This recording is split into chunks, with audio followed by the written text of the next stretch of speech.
Bam. Bam. My peoples. My peoples. Welcome to another episode of Boxing for Breakfast, where you get your healthy dosage of sweet science early in the morning. We're going to talk boxing like we always do. It's a boxing show, right?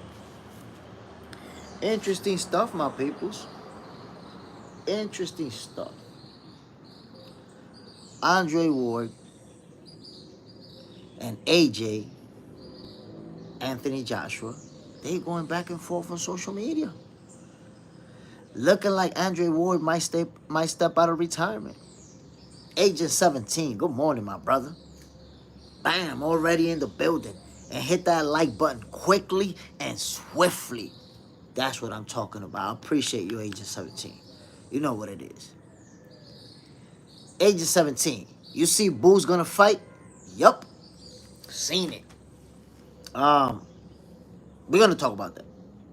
We're definitely gonna talk about that. This whole thing with AJ and Andre Ward, I think, is very interesting. The thing is, Ward, he's been retired for 8 years, but he retired young. If I'm not mistaken, he was like 34 years old or something like that when he retired. So, can he come back and actually beat Anthony Joshua? Is that possible? Because I'm going to tell you what. AJ is a much bigger fighter physically. Can he come back and win that fight? I don't know, my peoples, but they are going back and forth on social media. I'm going to check out some of those posts, some of those tweets, whatever they may be. Going back and forth, man. It's looking like something may be brewing. Something may be brewing between AJ and Ward. Let's see. So, when Andre Ward expressed interest, I think AJ tweeted, payday, payday. You want payday? But then he proceeded to say, let's do it. What's up? What's good with you? So Anthony Joshua is ready for that smoke with Andre Ward. He's letting him know. And then Ward is like, yo, of course, it's business. It is business, but it's also about legacy. You know that. Agent 17, what are they beefing about? I don't know how this whole thing kicked off. I just know that they're going back and forth on social media. And it looked like it's possible. Like it could happen. Alberto Caballero, nice day, peace, salute, bam, the Hydro Grind. Good morning, my peoples. You already know what it is, the Hydro Grind. Appreciate you dropping in. Marga Pepe from Indonesia, salute. Indonesia in the building. John Parham's in the hizzy. Yo, John, salute, my brother. Liam, salute.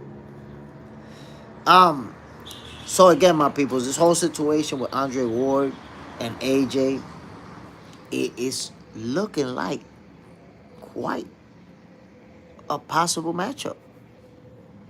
It's looking like it because the way that they're going back and forth, I see the vocabulary being used by Andre Ward, and basically he seems to be thinking about or ready to step out of retirement to fight AJ. Especially when he said specifically, yes, it's about business, but it's also about legacy. So there you have it. If it's about legacy, then he's saying, yo, I'm willing to fight you. I'm willing to step out of retirement after 8 years and beat you. Put hands on you. Christopher Lane, good morning, bro. Salute. Bam. So at the end of the day, I think that this would be a very interesting fight. Most likely a career payday for Andre Ward, because you got to remember, Andre Ward retired 8 years ago.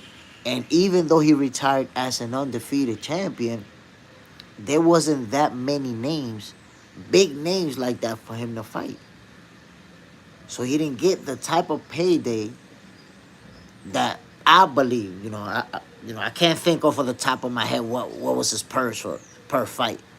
But I believe that AJ would represent a career payday for Andre Ward. Plus a significant win. If you can step out of retirement and beat somebody like Anthony Joshua, that's big. That's a big deal. That is a big deal. Agent 17. I have to lean to Andre Ward. Here we go. You see what I'm talking about? Andre Ward, we know the type of fighter that he I want to say that he is, because if he's ready to step out of retirement, right? The guy retired undefeated for a reason.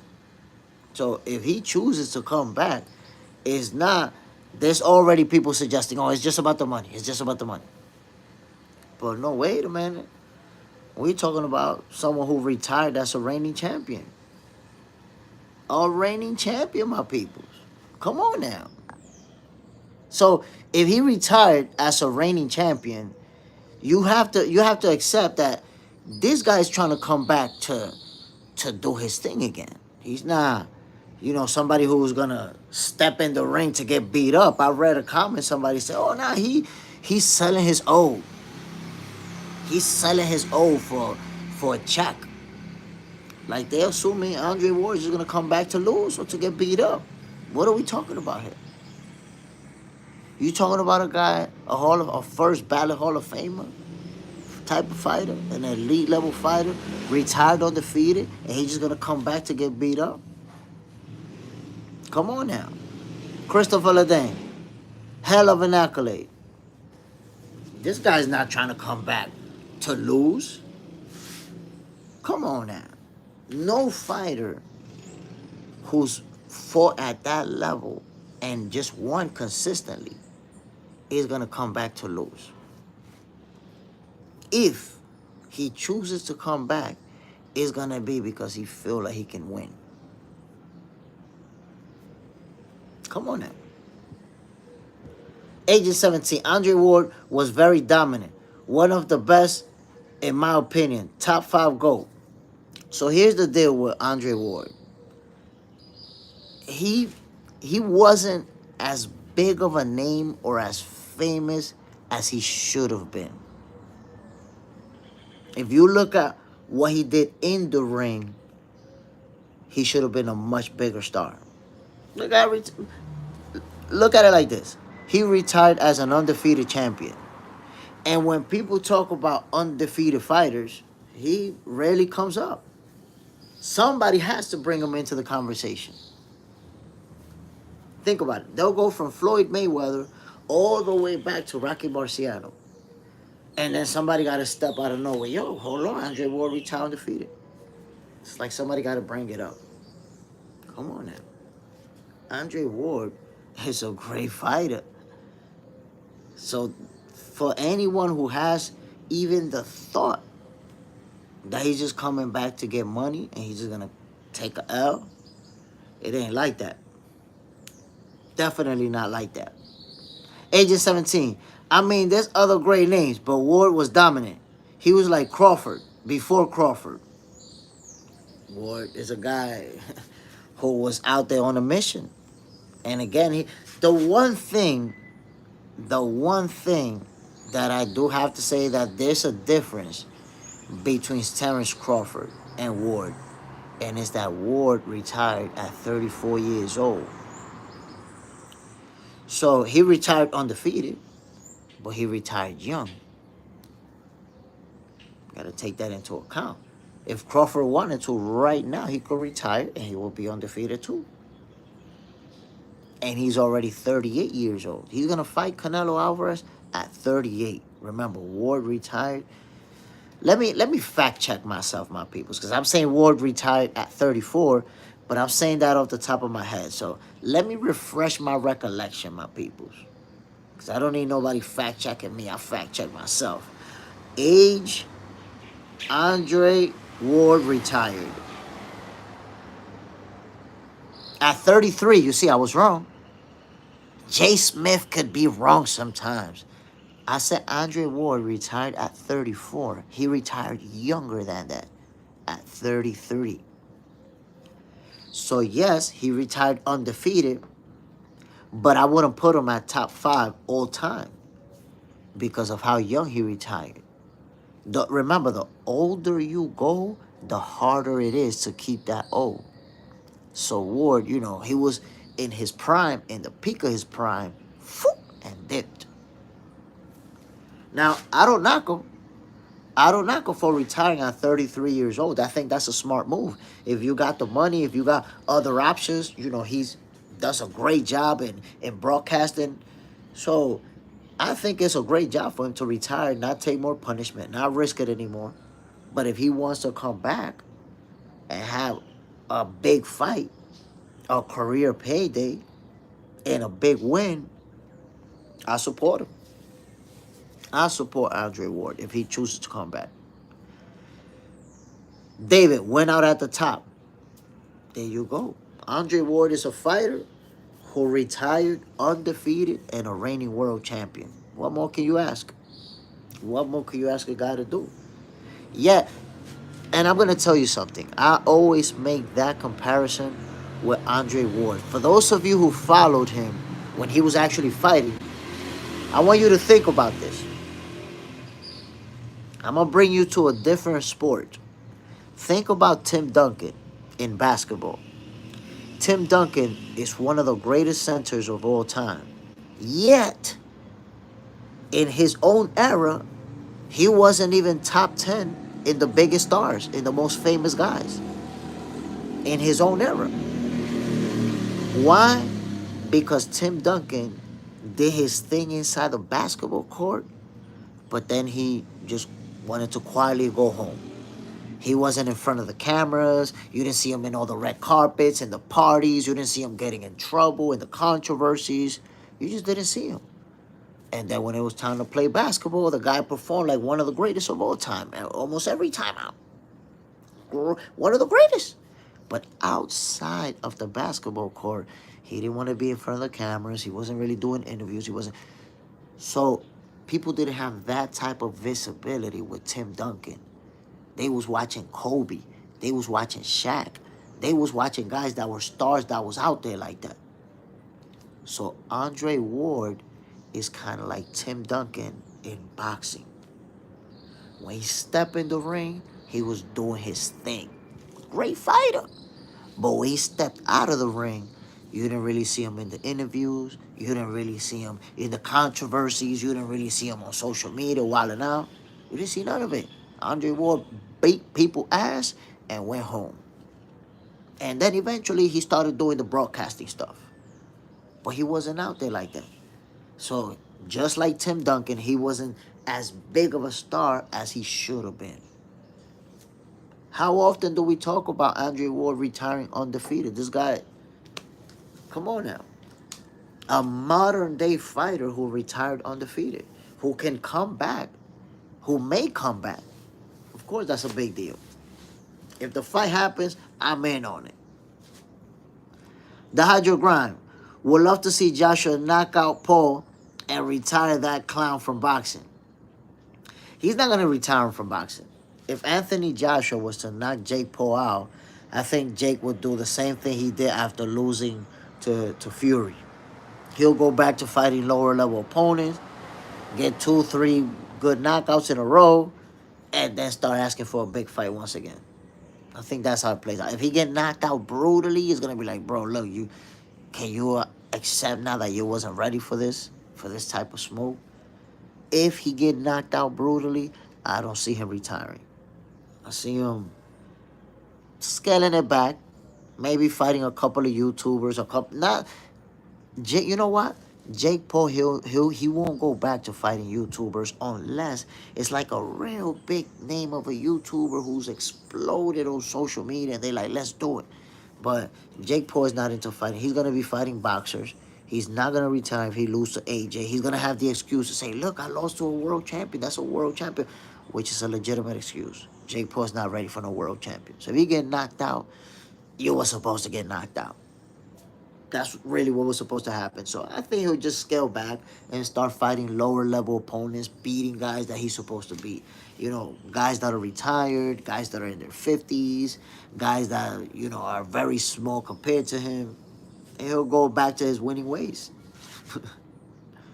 John Parham never talked. That's a fact, bro.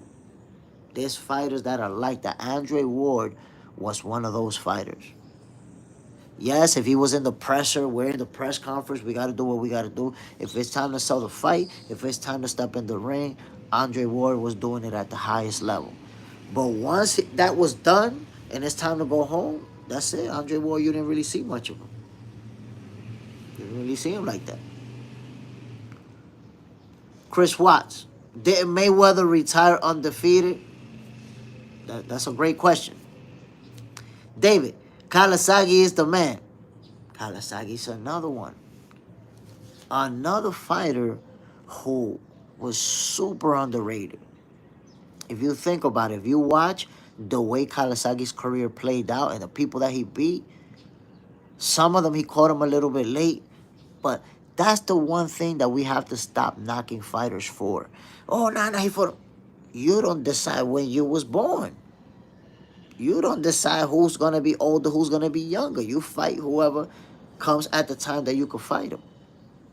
But Kawasaki was the truth. And he had some big wins throughout his career. Big wins. That he was like, oh, wait a minute. Wait a minute. This guy can fight. All you got to do is watch. All you got to do is tune in and see that Kawasaki was the truth. The hydro grind. The guy never got tired of throwing punches from round 1 to round 12. One speed, non-stop, incredible. Look, it takes a whole different level of conditioning for a fighter to have that type of punch output for the duration. Especially if you're at a higher division. Especially. Because it's a different ball game. If you watch fighters from that are fighting in 112, 108, they throwing 1,500 punches per round. But if you're fighting, you know, at 160, 168, that type of punch output is crazy. Diabolical.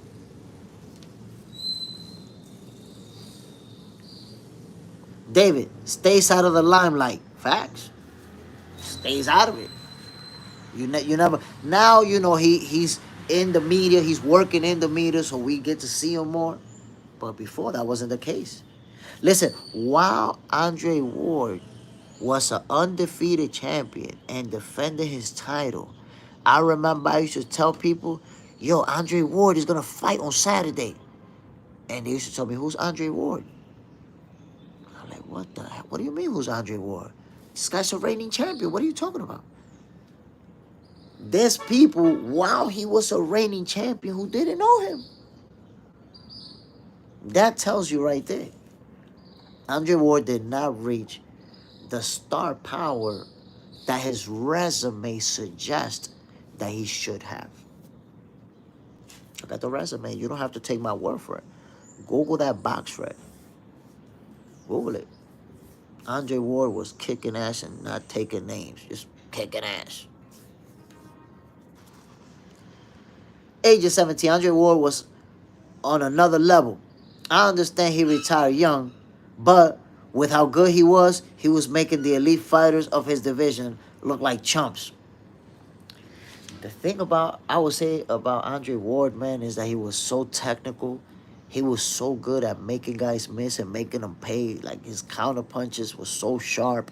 His combination, he was, shoot 2, 3 punches. And you know what's one thing? Watch Andre Ward. This is something that great fighters do. And Andre Ward did it a lot on the inside.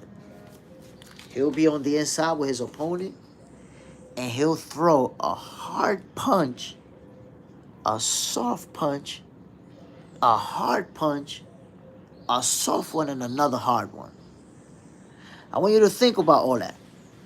He's changing the level of power, and that confuses people.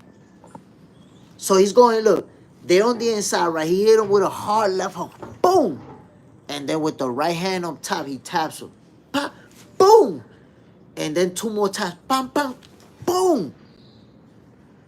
The elite level fighters that are at the very top do that.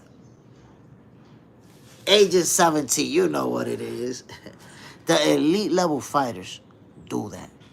Watch Terence Crawford, watch Shakur Stevenson, watch Floyd Mayweather. They do that. The good fighters, when they get on the inside, they just go boom, boom, boom, boom, boom. But the elite, boom, boom, boom, boom. Andre Ward did that regularly. Agent 17, Andre Ward was very excellent at mixing it up. I'm telling you. And then combinations down low, up top. That's another trademark of an elite level fighter. When you see that bang, bang, bang, bang, bang, bang, bang, setting up, bang, bang, all of that. Andre Ward was just, the tools in the bag were endless. The angles, the movement, where he's going to hit you from. Yo, the ring IQ was spectacular. The hydro grind, you're on point with it. Know what you're talking about. That's why you got that wrench, boy. That's why. That's the reason why. Andre Ward was spectacular, my peoples. So for anybody to say or suggest that he's just coming back for a payday and he's going to get beat, that is just wicked. That's diabolical.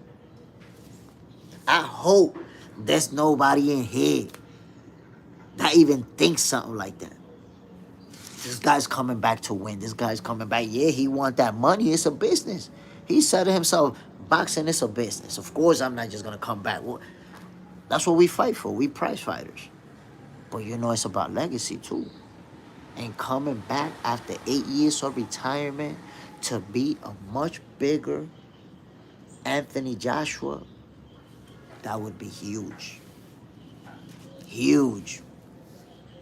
Not just a career payday, but building upon that legacy that he first ballot Hall of Famer, my peoples. Come on now. Look at the resume. Agent 17. I mean, we see him training with active fighters like Crawford. He's been in the game, but he hasn't been training. I'm trying to tell you. Andre Ward is... Remember that I've always talked about this. There's a difference between fighters who, when they're not training, they live the party lifestyle. You know, always partying, always drinking, or getting high, or doing whatever. There's those fighters. And then there's the guys who stay physically fit, who don't go out like that, who don't, you know, you don't rarely see them party, rarely see them in these type of situations. And these are the ones who last the longest, who have the longest careers, who are able to perform at a high level at an older age. We just saw Manny Pacquiao at 46. But Manny Pacquiao don't drink, he don't smoke, he don't party. This guy's body is taken care of. Whether or not he has an opponent lined up, whether or not he's going to fight next. Yo, if you look at the best of the best, look, I'm going to just ask y'all a very simple question. Have you ever seen a fat Floyd Mayweather? Have you ever seen Floyd Mayweather high, drunk? Even when he's not boxing. I'm not even talking about Floyd when he was fighting. Floyd been retired how long? Tell me if you've seen Floyd Mayweather with a big gut. Or Floyd Mayweather drunk somewhere. A video come out. Oh, shit, look at Floyd. He drunk. Or he high. Floyd twisted up. Have you seen it? Never seen it, my peoples. So, look, I'm going to name you some of the greatest so you could tell me yourself. Floyd Mayweather, Michael Jordan, Kobe Bryant, Wayne Gretzky. Think about those names. Have you ever seen any of those guys drunk, high, fat, out of shape? Have you ever seen them? Ever? When Rest in peace, Kobe, when he was around. The same with Usyk. If you take a look at Naoya Inoue, if you take a look at Manny Pacquiao, the greats, they always in shape. They stay in shape. And that's what allows them to extend their career and have success at an age that you're not supposed to. When you're supposed to be losing, they still doing their thing. Young Green Thumb, Jordan always drinks. Yeah, but that was after. That was after retirement. That was after retirement. During the NBA season and during the off season, Jordan was the only guy who went to party for a week and went right back to training camp. And while everybody else, that's documented. While everybody else was still on vacation, everybody else was still partying, Michael Jeffrey Jordan was already in the gym. Months away from the NBA season kicking off, already lifting weights. Months away, already running games. Nah, yo, Michael Jordan was different, bro. Yeah, he drank to celebrate, but he wasn't a drinker. He wasn't a partier. Jay, 1989, best all-time rapper. Oh, just how I know. Your Green Thumb. Never during the season, correct. That's what I'm saying. Never during the season and even in the off season. Because when he did it in the off season, it's like, okay, we won the championship and we celebrated. We spent a week partying, going to different places. But Michael Jordan was back in training a few weeks after the off season. A few weeks after the off season started. Was already back in the gym, was already playing, was already preparing for the following season months in advance. Kobe Bryant was the same thing. Did the same. Party for a little bit, back to work. Floyd Mayweather known for going to the gym at 3 in the morning, B. Wait, Zab Judah told a story about Floyd waking him up like at 3 in the morning. Like, yo, let's go. We're going to the gym. What? Yo, what are you? Yeah, we're going to the gym. Let's get it. So, these guys, they have a whole different routine for their life. A whole different than the average, than the people who are really good. Sometimes that's the difference between somebody that's really good and somebody that's great. Skills-wise, we could be even. We could be exactly the same skills-wise. But this lifestyle that I live is not the same one that you live in. I'm on something else. And that's what's going to give me the edge to whoop your ass when we face each other. Agent 17, Floyd don't drink. He just goes eat some McDonald's because he deserves it. And went back to training just a few days later so his body could recover. Listen.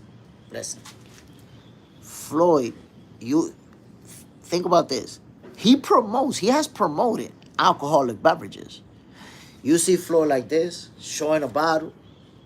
You will never see him taking a sip. You ain't gonna see him drinking it. You might see him like that. Not one sip. You see Floyd Mayweather in the club with a water bottle. Everybody getting twisted around him. He got a water bottle. Come on now. That's why even right now, Floyd Mayweather will look good if he chooses to fight. And I'm not saying fight a young bull. You know, he'll get beat if he, come on, he's 48 years old. But if him and Manny Pacquiao fight each other, he's gonna look good. They both gonna look good. They're both gonna look elite. 310 Manruth, Boxing World. Salute.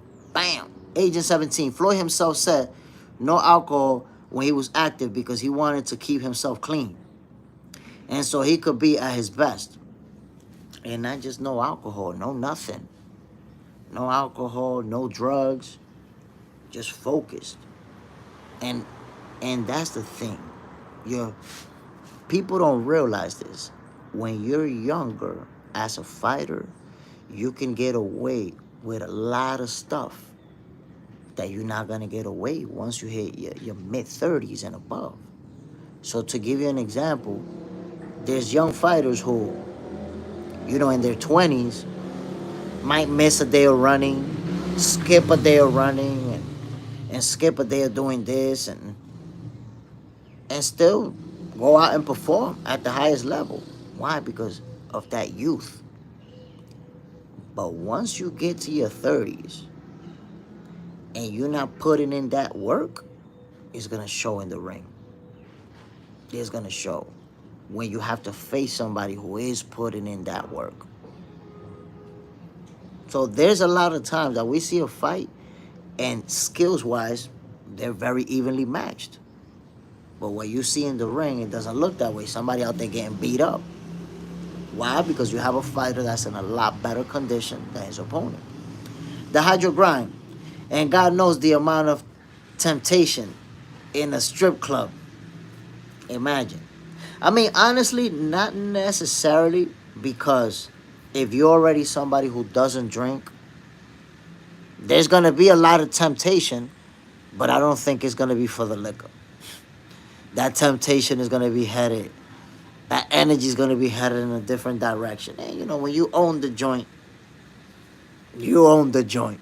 That's all I can say to that. I'm pretty sure Floyd is okay over there. So my peoples, the whole situation with Canelo Alvarez and and Buck Crawford, man, it's at a boiling point. We're a month away, and it's crazy to see the kind of things that people are saying about this fight, the way that people are hating. I had somebody tell me yesterday, yo, that fight doesn't even got that much buzz right now. You're exaggerating. It's not that big. Now, my peoples, every single YouTube channel, every single boxing outlet is talking about Crawford versus Canelo. How can somebody tell me that that fight doesn't even have much buzz? That's so you can see when you hate on a fighter, you gotta hate no matter what. No matter, like, this is shaping up to be the biggest fight of this generation and one of the biggest fights in boxing history. And this guy talking about it don't got no buzz. Agent 17, do you like the undercard? People have been calling the undercard trash, but they got to realize that Canelo versus Crawford is the main event. So I haven't seen the entire undercard. I only saw Billy and I forgot Ramirez is his last name. Honestly, I don't know the entire undercard, so I have to check it out, judge for myself, and see what I have to say. But I have to point out, it's Terence Crawford versus Canelo Alvarez, the biggest fight in history. People, when you hear folks saying that the undercard is trash, it's not really about the undercard. It's about their hate for Terence Crawford.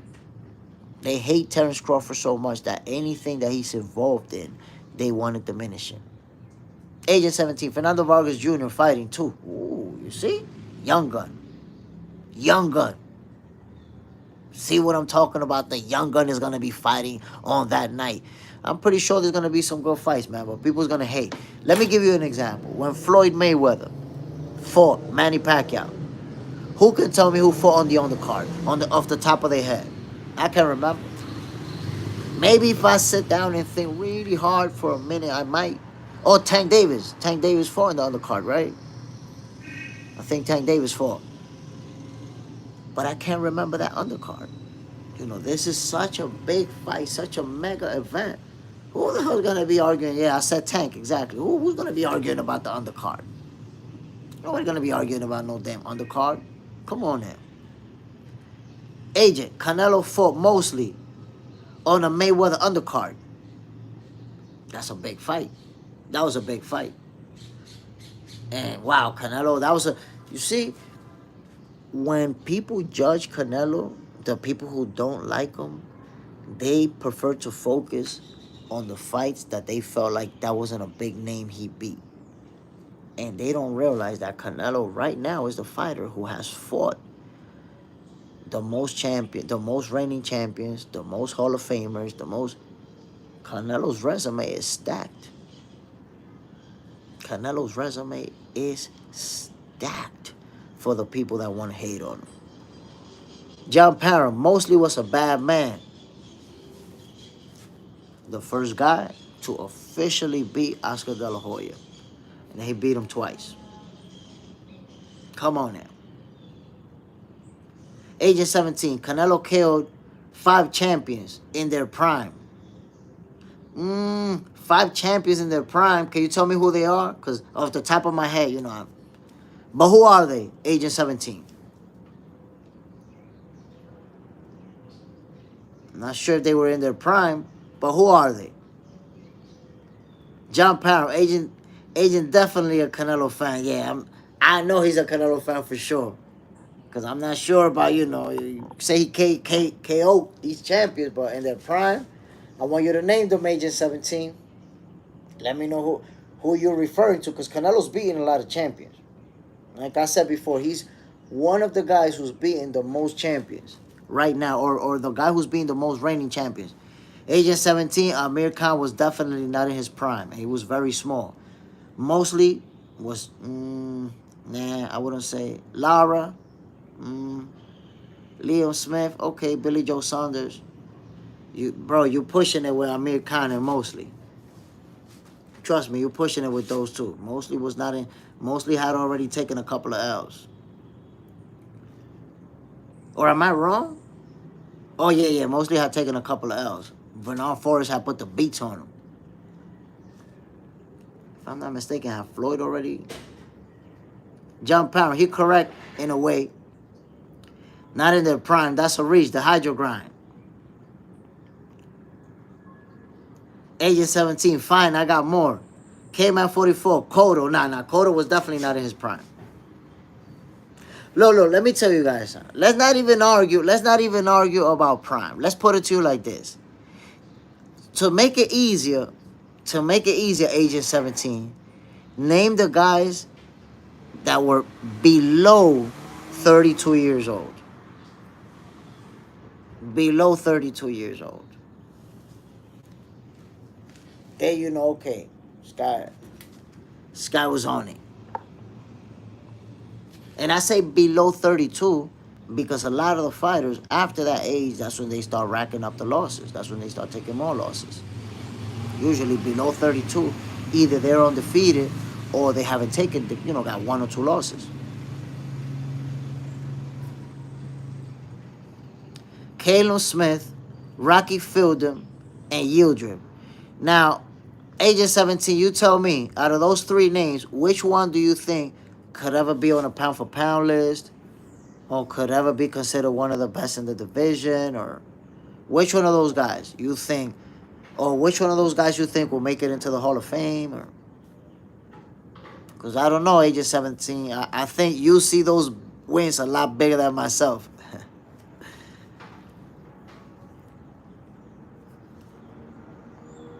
The same question applies for everybody, for most of the people that you name it. Because you're just naming everybody at this point, Agent 17. Tell me the guys that he beat that you think are Hall of Famers that were in their prime. None of those guys that you name in the Hall of Famers. So, at this point, Agent 17, you're just naming everybody. Christian Lene. Too early for Google News, Agent 17. Yeah, Agent 17 going hard for Canelo this morning. He making sure we know. Paul Smith. He struggled with Triple G. I mean, Triple G's a great fighter. He's a great fighter. It's hard to say, he struggled, because at the end of the day, he won. That point of view, I don't think that's a good point of view, because Triple G's a great fighter. You're not supposed to watch somebody that's that good. Agent 17, Amir Khan moved up. He was a small guy. Lara is never going to... What are you talking about? Lara been holding a secondary title for like a lifetime. And Cotto was already definitely washed and very small.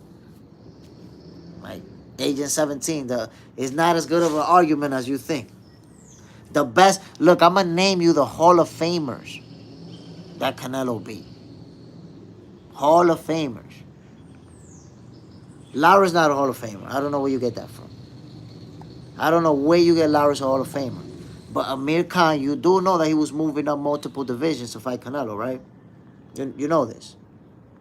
So, and you know that Miguel Cotto was also very small for Canelo, right? I'm just saying. Just saying, you gotta look at the whole picture. You looking at the name, but you're not looking at when they faced him. Look, Cotto.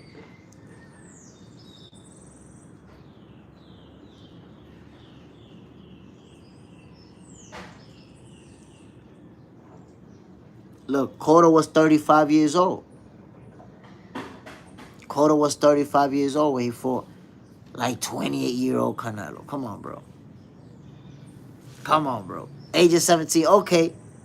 And yes, I knew Khan went up like Crawford did. See, Khan went up multiple times.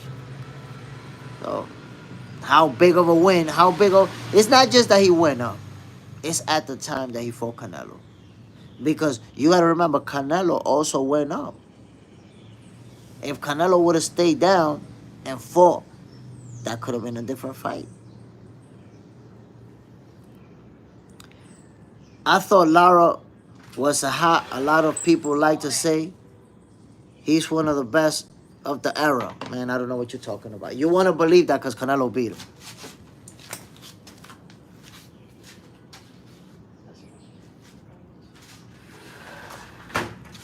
You never saw Lara on a pound for pound list. You never hear about Lara unless it's just to talk about Canelo. Like, nobody talks about Lara.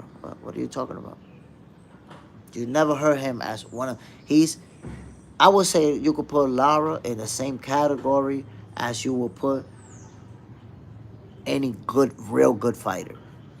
Or any champion. Any champion who is not at the highest level but has been a champion. I guarantee you that you can't name a single big win for Lara if you don't Google it. You would have to Google it and tell me. You don't know who Lara beat.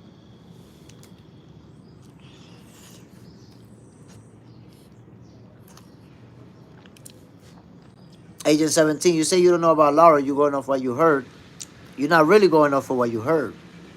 You're going off for what you heard from other Canelo fans. That's what you're going off for. What you heard from other Canelo fans. That's the ammunition that you use to fight for him.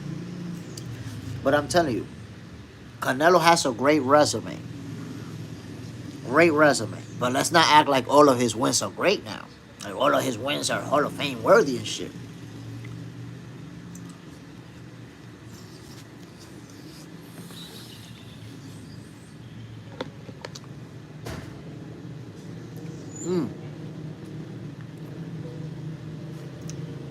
I'm going to make it easy for you.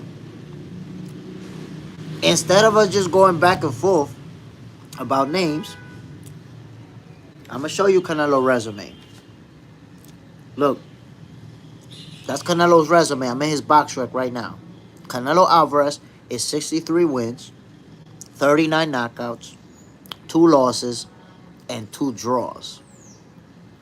That's his resume right there. Now, with 2 losses and 2 draws, people think that Canelo Alvarez is unbeatable. Cool story. But watch this. I'm going to tell you the names that you mention yourself to show you what's my point.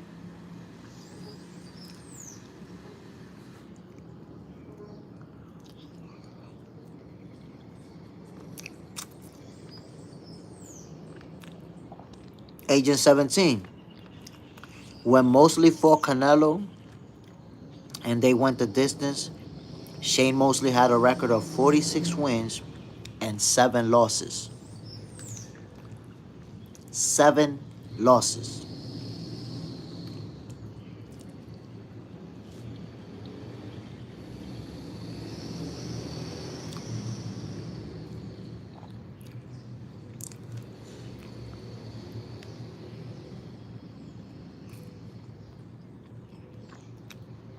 When he fought Miguel Cotto had 40 wins and 4 losses. Amir Khan, who moved up multiple divisions, had 31 wins and 3 losses.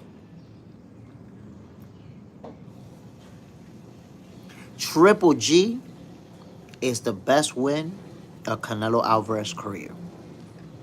The 2 wins, because he beat him in the second and the third. Triple G is a Hall of Famer who was undefeated, and Canelo beat him. That's the biggest, most important win in Canelo's career. You got Rocky Fielding, who, good fighter. Danny Jacobs, good fighter, had 2 losses in his record. Kovalev, Kovalev, Hall of Famer, was definitely washed up and 1 foot out the door. Caleb Smith, good fighter. Yildirim didn't even belong there. Billy Joe Saunders, good fighter. Caleb Plant, good fighter, good champion. Dimitri Bivol, great champion, beat his ass. Charlo, good fighter, good champion, moving up. Munguia, good champion. Berlanga, hype job. William Score was there to survive. Now go ahead. Correct me if I'm wrong, but the best names on that resume had taken multiple losses before stepping in the ring with Canelo.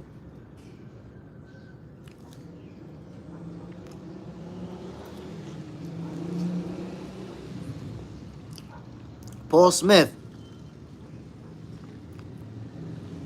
Triple G, the only test besides Bebo? No, I don't think so. I think a lot of these guys, they were a test, but they were not able to beat him. They were not, they met up with Canelo at a point in time in their career where they was not able to beat him.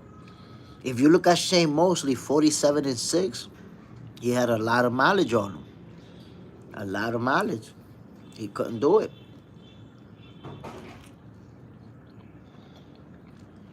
So, the reality is, if we look at most resumes, we're going to see, I'm talking about great fighters. If we look at their resume, we're going to see very good champions, and we're going to see a few great ones. There is nobody who has a resume with just great champions, undefeated champions.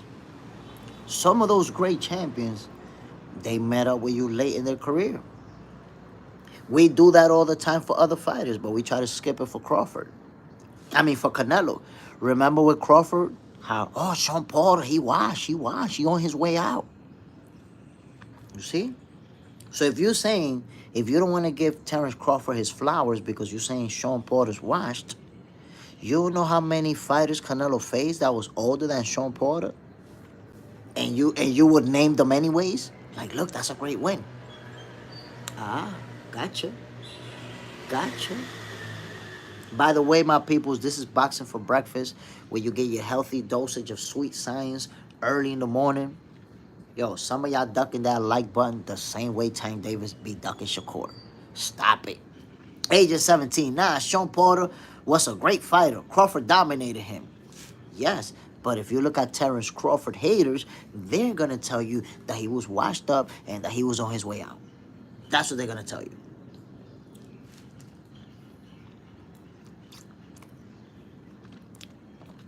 The Hydro Grind. Mayweather's resume is remarkable. Yes, so is Canelo's. But we could do the same thing with Floyd. Matter of fact, my peoples, let's review Floyd Mayweather's resume. On the spot. I wasn't even planning that. Just thought about it right now. Let's review Floyd Mayweather's resume. Which, by the way, it's a great resume. It's a great resume. But all I'm saying is we have to use the same logic with every fighter. You can't just use it with some guys. So let me show you. Hold on 1 second.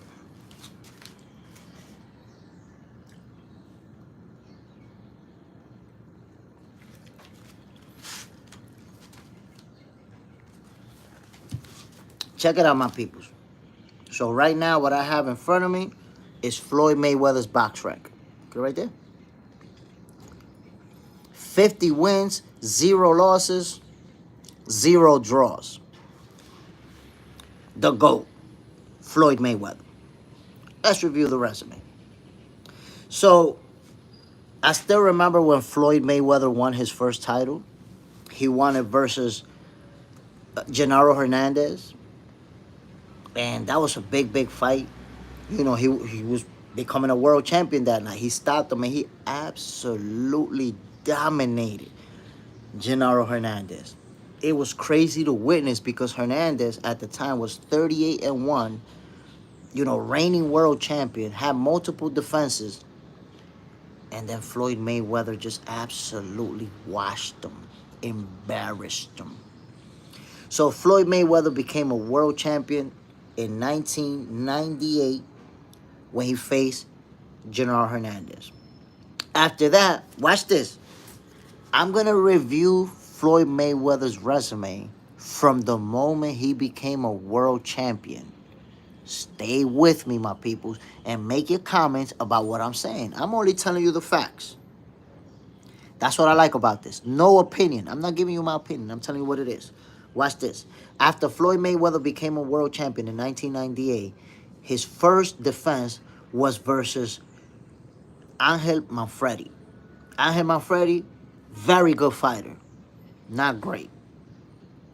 Manfredi was 25-2, and Floyd stopped him in 2 rounds. Next up, Carlos Rios, 44-2. It went the distance. Good fighter, not great. Justin Juco, good fighter. Carlos Herena, good fighter. Gregorio Vargas, good fighter. Emmanuel Augustus, the drunken master, good fighter. He actually gave Floyd a little bit of headache.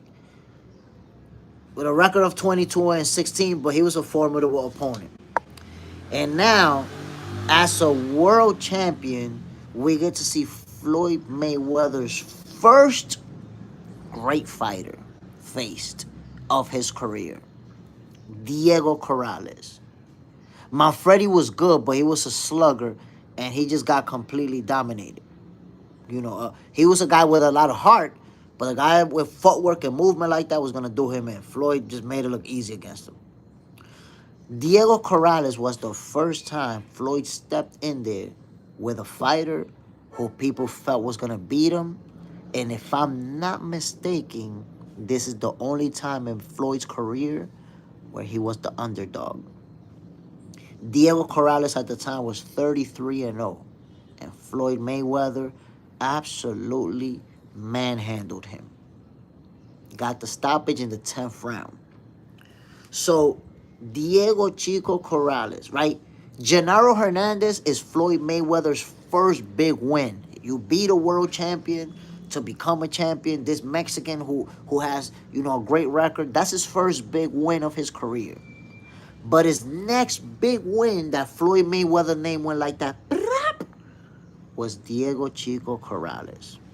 That was one of my favorite fighters at the time. Rest in peace, Chico. You know what he did in the ring. He has one of the most impressive comebacks in boxing history versus Jose Luis Castillo. So Floyd got that win. Right after that, he faced Carlos Hernandez. Good fighter. Jesus Chavez. Good fighter. Jose Luis Castillo. Good fighter. Twice. Beat him. Maybe we could say Jose Luis Castillo put him in as a great fighter. But Jose Luis Castillo had a record of 45-4 and 45-5 when he faced Floyd. So remember, Chico was undefeated. Then he went to Victoriano Sosa, good fighter. Philip Du, good fighter. DeMarcus Corley, good champion, with a record of 28-2. Then he went on to Henry Brussels, good fighter. Arturo Gatti, great fighter, but his record was 39-6. Arturo Gatti had tasted defeat 6 times before stepping in the ring with Floyd Mayweather. Sean Bay Mitchell, good fighter, 56 and had 4 losses before facing Floyd. Zab Judah, great fighter, had 3 losses before stepping in the ring with Floyd. Carlo Baldomir, 43-9, 9 losses.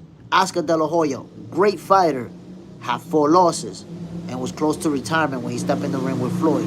Ricky Hatton, great fighter, 43-0.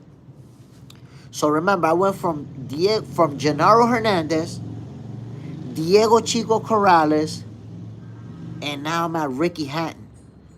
Ricky Hatton was 43-0 when he fought Floyd Mayweather.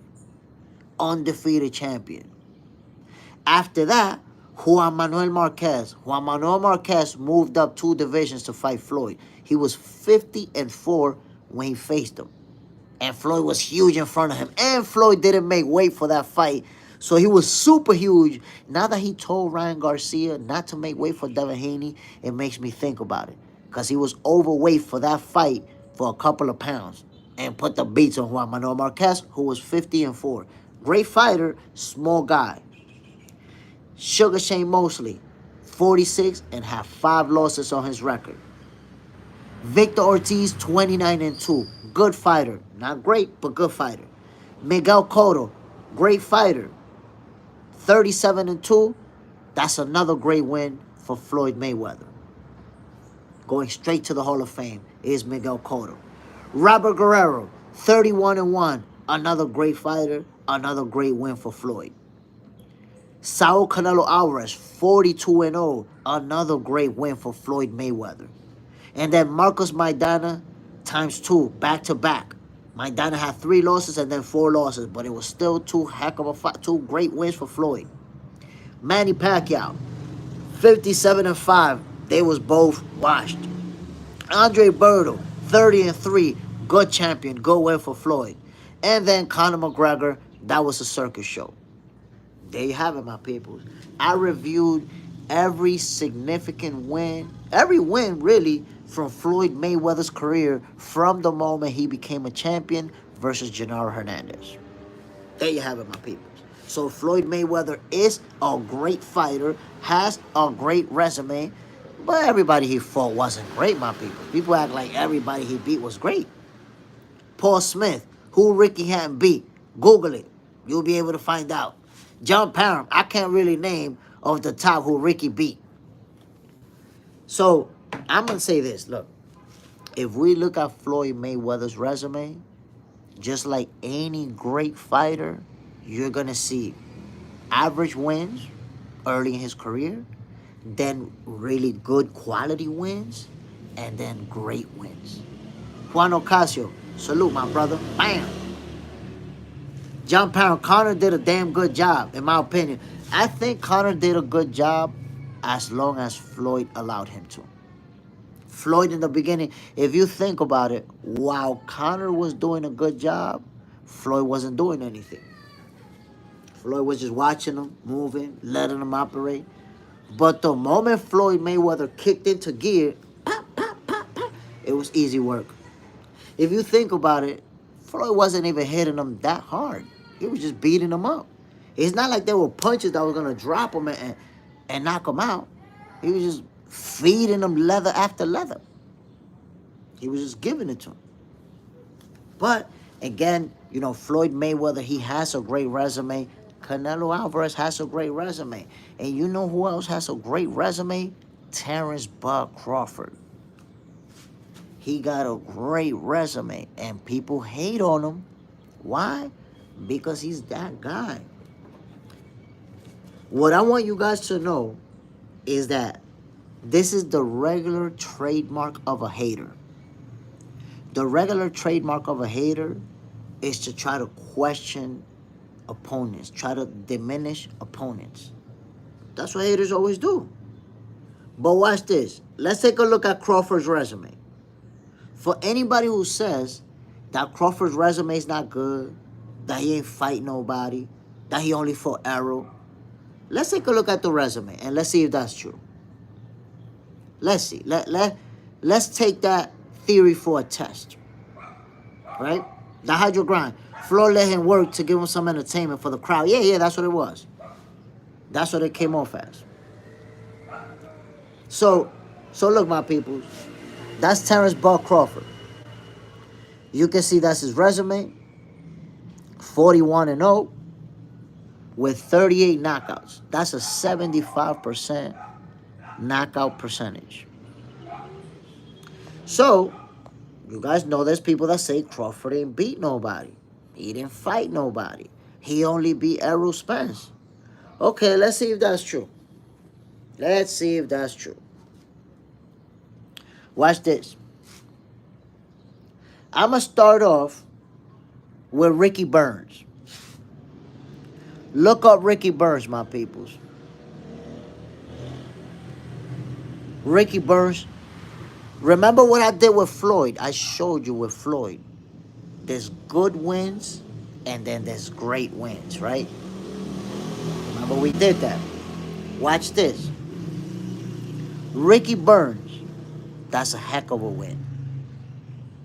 Yuriorkis Gamboa, who was undefeated 23-0 at the time. Cuban sensation, Olympic medalist. 23-0. Raimundo so let me start over. Ricky Burns, that's a damn good win. Yuriorkis Gamboa, that's a damn good win. Raimundo Beltran, that's a good win. He was 29, has 6 losses on his record. Thomas DeLorme, 22-1, that's a damn good win. Derry Jean, 29-1, damn good win. Henry Lundy, 26-5, that's a good win. Victor Posto, at the time, 28-0, damn good win. John Molina, 29-6, that's a good win. He has 6 losses. Felix Diaz, 19-1, Dominican Olympic gold medalist. That's a damn good win.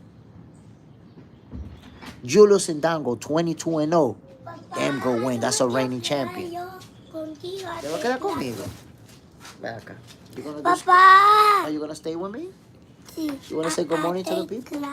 You gonna do your English classes? Okay, but you gotta do your English classes first, right? Sí. I love you. Por supuesto que sí, que tengo que hacer mi clase. The Hydro Grind, Gamboa was done.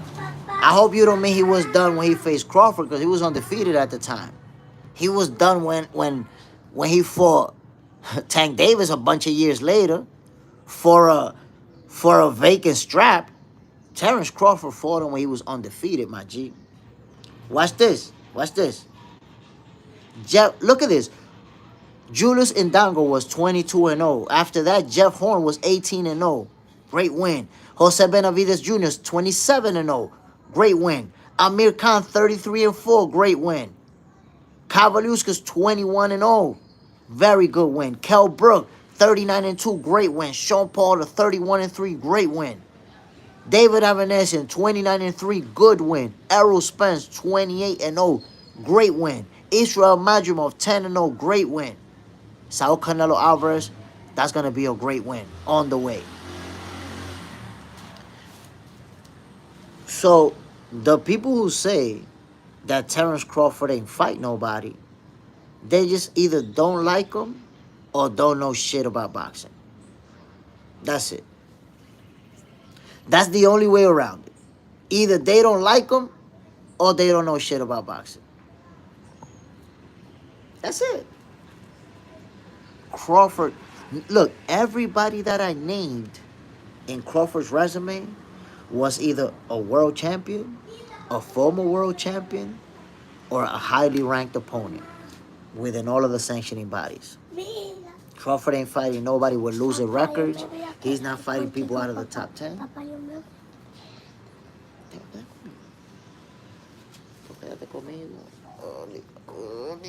love you.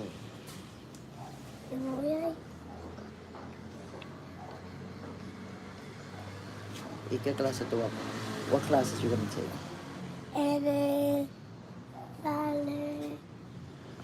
What classes?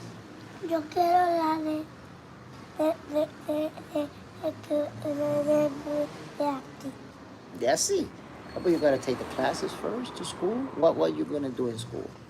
¿De qué son las clases? ¿De inglés? You gonna do your English classes? Sí, mírame. Oh, that was Esto fue un mosquito. That was a mosquito. Y yo le dije, vete para allá ahora. A ti. Ese mosquito molestando. Yo, Don't play con los mosquitos. See, my peoples, give me a second. Let me put some cartoons for my son real quick. Hold on.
My peoples.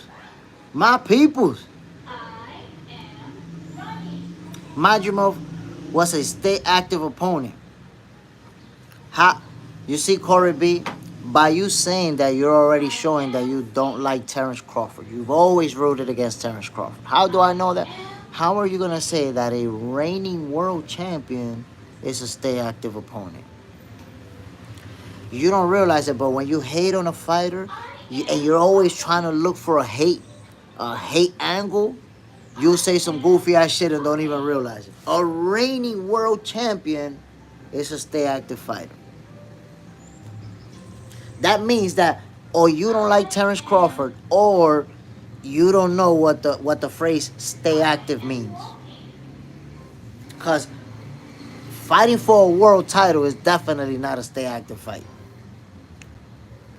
Juan Ocasio, I wouldn't say cherry pick just because Majimov didn't have a name, but that was Bub's first fight at the next weight class. You see, that's the thing. And I see it across boxing fans where if somebody is not famous, they automatically a bum, or they automatically just average. They don't look at anything else, just like, that guy's a bum. He's just because they don't know him. But we're talking about a reigning world champion. Look, and I'm gonna tell you guys, that's why people who boxed oftentimes have a very different opinion than people who never boxed. You know why? Because anybody who stepped in the ring knows that everybody doesn't get to go all the way to fighting for and winning a title. It's a very, very, very small percentage of boxers who go all the way and become world champions. The overwhelming majority of fighters will never be champions. Overwhelming majority. So when a guy's a world champion and you say this guy is a bum, he just a... No fighter would say that. Because we understand what it takes for somebody to go that far as to win a world title. Chris Watt, Adrian Broner will never be the same. Man, I doubt it. He says that he will be back. He says that he's going to focus. He says that he's going to focus into boxing the next 3 years or something like that. Man, I don't know. I got to see to believe when it comes to that. See to believe. You got to show me. You got to convince me. Until then, I honestly don't see it happening. And it's not hating or nothing like that. I want to see Adrian Broner do good. But yo, I don't know, man. I don't know. I don't know. AB, his personal lifestyle has gotten a lot in the way of his professional career. John Pound, AB was that dude. He was, man. He was. Unfortunately, the moment his career started going downhill, that's it. He never really picked it up again. If you look at his loss to Maidana, the brother that we saw before Marcus Maidana, we never saw again. That's it. He was pretty much done after that. Underrated Will. I'm just saying now, I feel like that Madrimov was getting his name out there, and Bo was just talking about moving up in weight and be a champion in those 3 weight classes. But that's why I feel the Hydro Grind, Broner self-destroy. I agree with you. Self-destroy. He sabotaged his own career. Underrated Will. Like he was a cherry pick. Nah, he definitely wasn't a cherry pick. No world champion is ever a cherry pick. Then if he would have beat the shit out of Crawford, everybody would have been like, oh shit. But he lost, so that makes him a cherry pick. But how an undefeated world champion who went the distance with Crawford in a competitive fight was clearly not a cherry pick. Definitely not a cherry pick. Jeshua, son of God. Hello, Jay Smith. Salute. Bam. Agent 17. See you, John Hydra and Jay Smith. Joshua, son. I'm Mr. Riz. I have a new phone. Salute.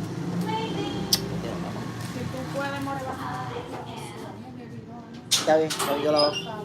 Está bien, yo lo hago.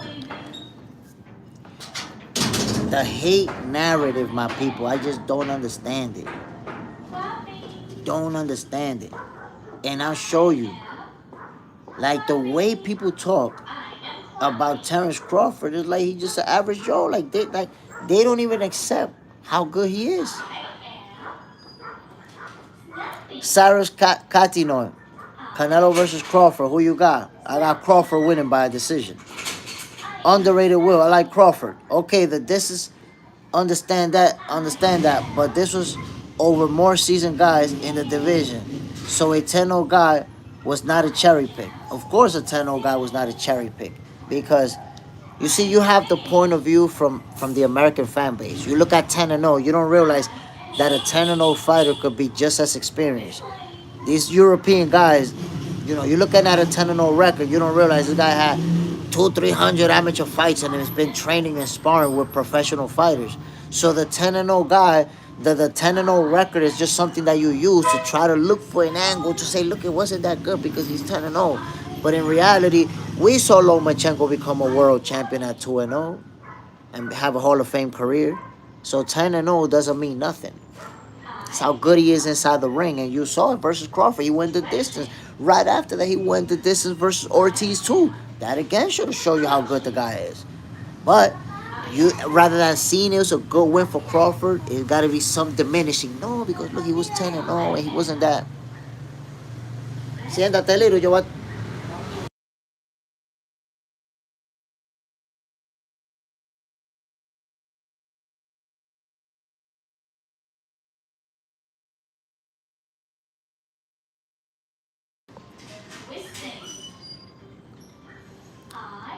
Cyrus, I bet draw that fight.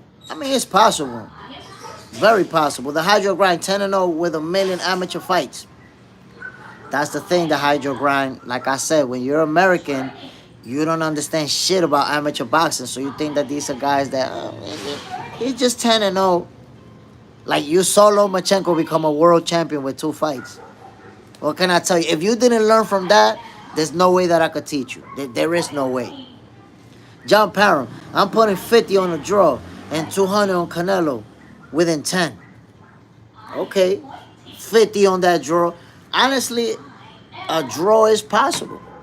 A draw is possible. So that 50 could bring you in some money. That 200, man, you might as well just record a video of yourself flushing it in the toilet. Flush it. If you putting your money on Canelo to win this fight, take that money, put it in the toilet, flush it.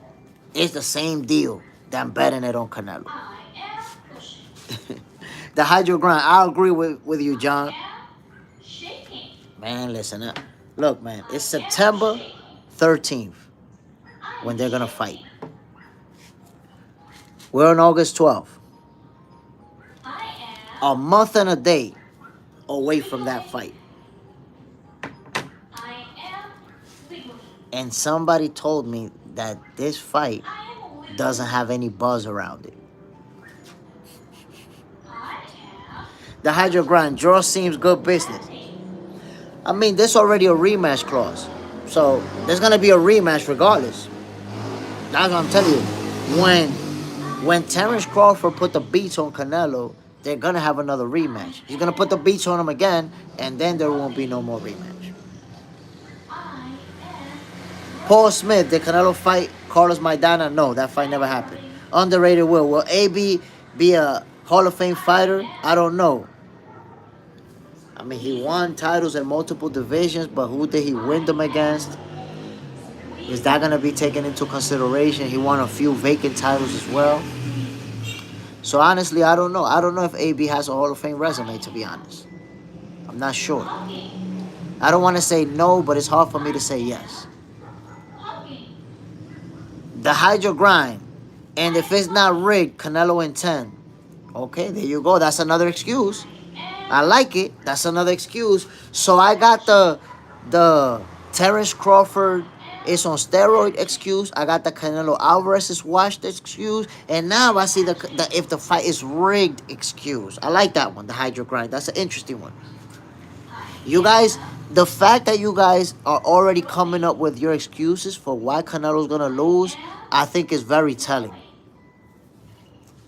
I think deep down inside, you guys know he's going to get his ass kicked. So you're already coming up with the excuses, what you're going to say when it doesn't play out how you thought it would. Corey B, do you see any weakness in Crawford's fighting? Any weakness? It's hard to say. It's hard to say. Underrated Will. We're talking about an undefeated fighter. So what exactly can you say about an undefeated fighter? Beat everybody you face. That's like me asking you, can you see a weakness in Floyd Mayweather's? In Floyd Mayweather's fighting? He's undefeated, so no matter what you could nitpick, he's undefeated. Underrated Will. It's hard. It's hard. Felt you, Jay Smith. John Parham, no buzz. Hell, my pops never watched boxing and asked me how he can watch it. Bro. Somebody's saying that Crawford versus Canelo has no nothing, no buzz. That is just diabolical. Every single boxing creator, boxing channel, boxing outlet is talking about this fight. Standing 8 count in 40-plus fight, you can't see a single flaw. It's not about seeing a single flaw. Is that you guys hate on Crawford, so you're talking about flaws. You want to look at flaws. You tell me about the flaws of Tank Davis and the flaws of the fighters that you like. And stop asking about the flaws of the fighters that you don't like. You're just hating. You don't really care about flaws. You just want to hate. Underrated Will. Oh, they lying. But then I can see numbers being low. Look, I promise you. And I say this all the time because I like being able to pull up my receipts and say, look at it right there. Terence Crawford versus Canelo Alvarez is going to be one of the most watched fights in boxing. Ever. Not now. Not of this era. It's going to be one of the most watched fights in boxing history. Remember that I told you that. Shit is going to be on Netflix, man. Yeah, I don't understand. Anybody who says he's not going to get a lot of numbers, a lot of viewership, doesn't understand how this works. This fight being on Netflix, there's going to be an impact. Numbers-wise, and you're going to see it. So, but again, my brother, is that hate mentality where every single angle that you have is negative. The fight is not gonna be watched that much. Terence Crawford is gonna lose. Terence Crawford is not this. It's all about the hate. It's all about the hate.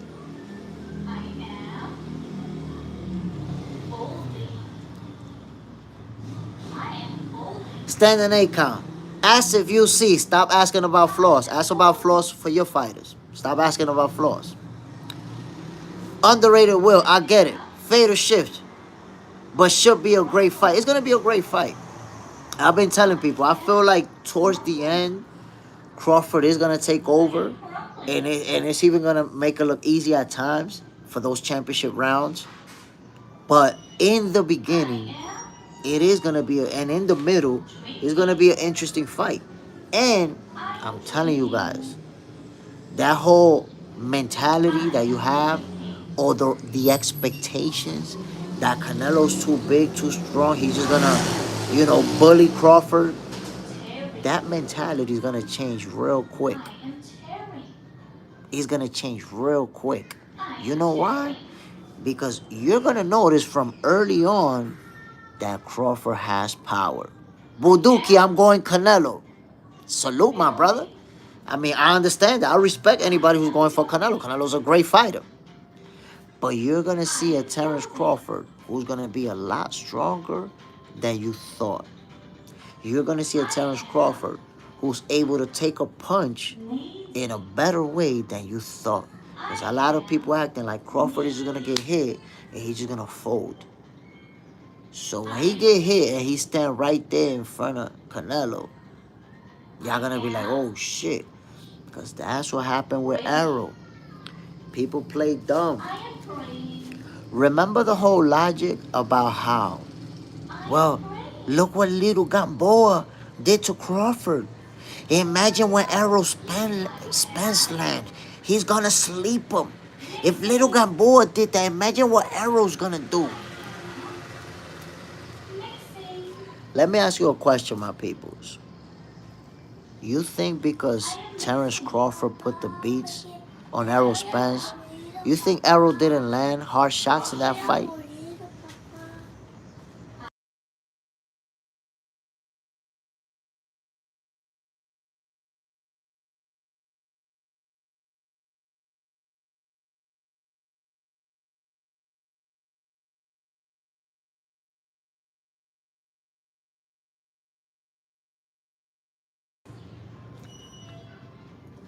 John Parham, Canelo and Bud, two disciplined boxers that don't talk a lot of shit.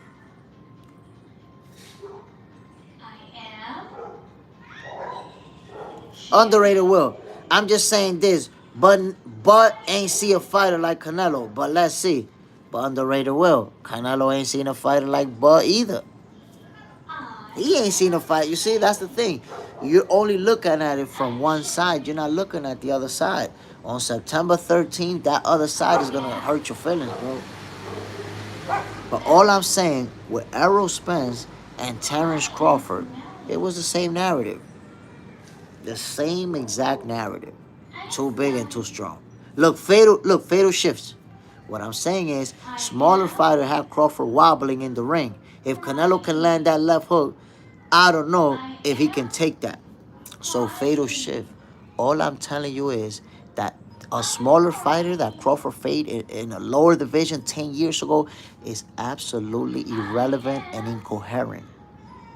You can only pull that back because you're rooting against Crawford. You want to believe that Crawford is going to lose. You want to believe that he cannot take a shot. But I ask you, fatal shift, how did that Gamboa fight help Errol Spence when he landed his big shots? Did it help him? That was exactly the same logic. Oh, look, he didn't take Gamboa, so he's not going to be able to take Errol. Did that help Errol at all? No. Errol landed big shots. They didn't hurt him. Madrimov landed big shots. They didn't hurt him. Because what you don't understand, fatal shift, is that it's not about little Gamboa. It's not about the size of the fighter. It's about getting caught with a shot you don't see coming. That can happen in any division. He was trading shots with Gamboa and got caught with a shot he didn't see coming. He got wobbled. That don't got nothing to do with the weight class. You make it about the weight class because you want Crawford to lose. So that's the way you spin it. It has nothing to do with the weight class. He got clipped with a good shot. What happened with Errol Spence? Based on your own logic, why Errol Spence didn't knock him out when he landed those big shots in his head? Based on your own logic, why Madrimo didn't knock him out when he landed those big shots? They both hit a lot harder than Gamboa, and neither one of them hurt him in the whole fight. So what you need to understand, that the Gamboa shot is something that people cling on to because they hate on Crawford. It's actually meaningless. Meaningless. A fight from 10 years ago, 3-4 divisions down, is meaningless. It's just something that you could cling on to give you hope. You use that fight to give you hope. Like, well, look, Gamboa did this. If Canelo land, we got a shot. Because he couldn't take this guy. But that's meaningless, bro. Fatal shift. Not just Gamboa, though. A lot of fighters had Crawford wobbling. A lot of fighters had Crawford wobbling. I told you guys before, when you hate on a fighter, trying to look for an angle, you're going to say some goofy ass shit. There goes fatal shifts. Fatal shifts. Since it's a lot of fighters who have Crawford wobbling, can you name 3? I don't want you to name a lot. You don't need to name a lot. But when there's a lot, I'm quite sure you can name 3.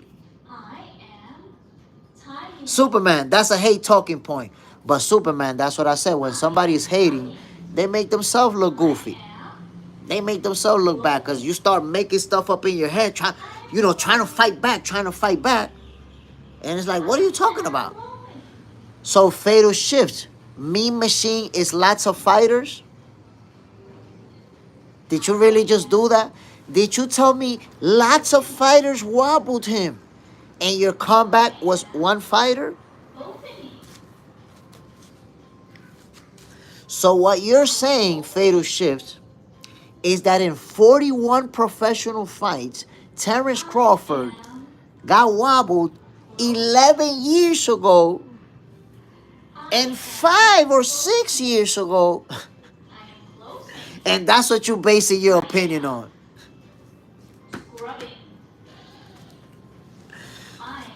Fatal shift. Oh, you're saying like 4. Tell me the others. You name the 2 that you have been naming for the last 10 years. You've been naming those 2 names for the last 10 years, bro. Tell me what are the others? Many others. Sean Porter was whooping Crawford till he got caught. You said that Crawford got wobbled multiple times. He never got wobbled against Sean Porter. Now you changing it? Now you talking? Now you are making a different argument? Come on. Look, I'm not even trying to cook you. I'm allowing you to cook yourself. I'm not even trying to. I'm allowing you to cook. You just said that a lot of people have wobbled him and name 1 person. And your comeback was, no, but Sean Porter was hitting him. Look, I'm already in the business of not cooking you, of allowing you to cook yourself. There you go. Breakfast is served, my peoples. And this morning's breakfast was fatal shift. So, again, my peoples.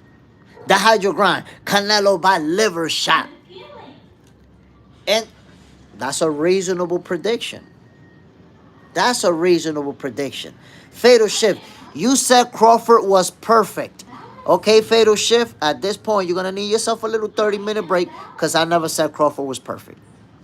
So when you cook yourself with bullshit hating logic, don't try to put words in my mouth to try to make an argument. At no point in time have I ever said Crawford was perfect.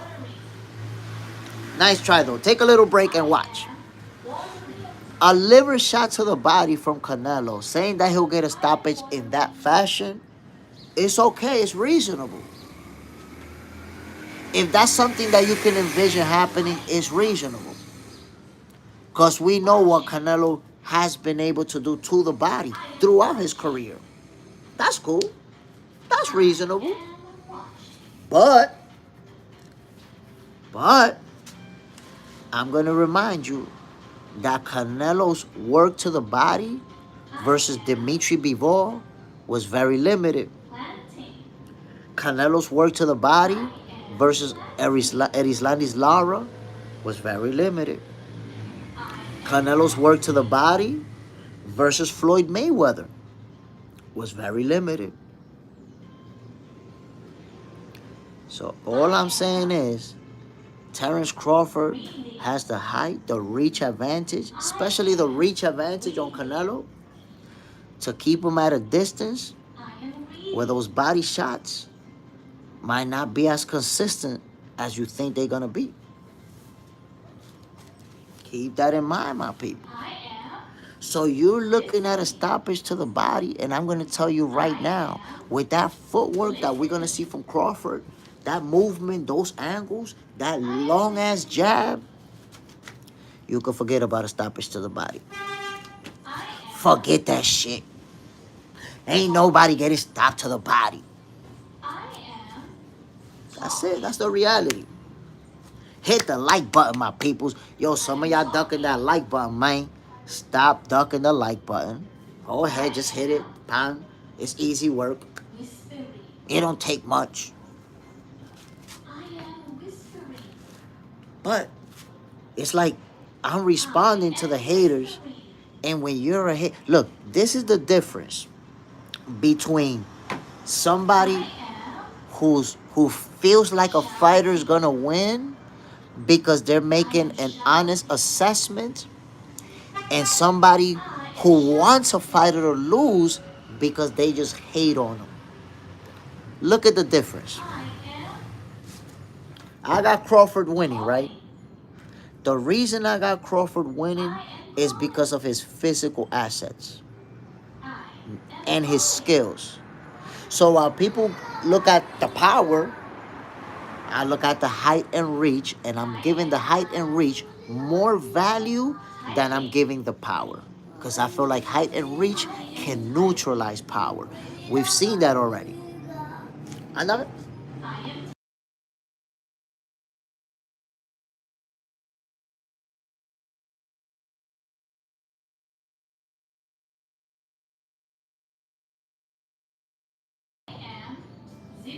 JJ's in the house. Good morning, J Smith. I'm here, 4:50 a.m. in California.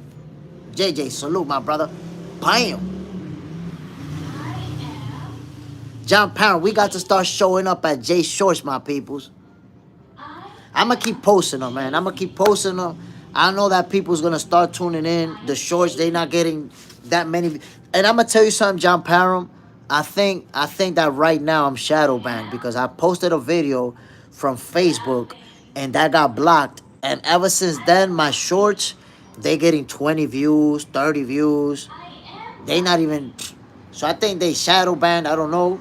But y'all already know, my peoples. Every day I'm going to keep putting up them videos. And you guys, when you have the time to see it, you're going to know it's that fight. Every time out. Every single time out. But again, look at the difference between somebody who's just analyzing what they think is going to happen on the fight and somebody who's hating. I'm looking at the physical assets that Crawford brings to the table along with his skills. And I think he has the package to beat Canelo.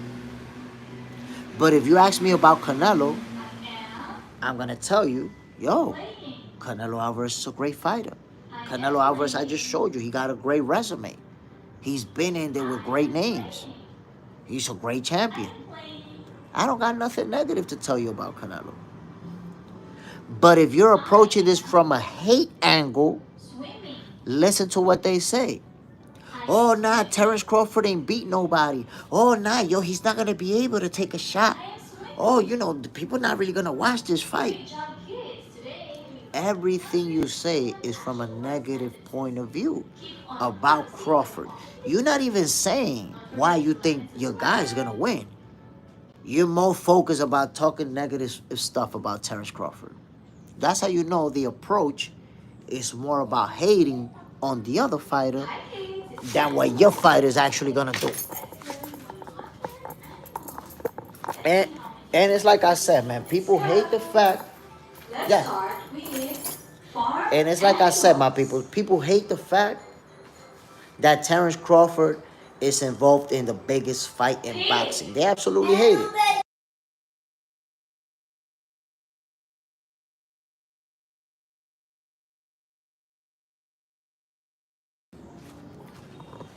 Hold on, my peoples. I'ma grab me a drink, my peoples, real quick. And when I say I'm gonna grab me a drink, I'm not referring to an alcoholic beverage. D Willer, I'm taking Canelo because he's fought better opponents. The naturally bigger guy. His power and IQ will win him the fight. You see, D Willer, you're saying because he fought better opponents, but that doesn't really make sense because if you go by that logic, then every time a guy faces somebody who has a better resume, then they're gonna lose. Then what you're saying is that every fighter who's gonna fight somebody with a better resume is gonna lose, and that's not the case. If that was the case, then a lot of fights should have played out differently. If that was the case, Lamar Rose should have never went to a draw with Tank Davis. Let me grab something to drink, my peoples. Yeah, I want rice. It's a horse. What is this? Sheep. Sheep. It's a sheep. It's a sheep. Guess what it is? Goat.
John Parham, Superman. It could be anyone, honestly, but definitely had to be one or the other.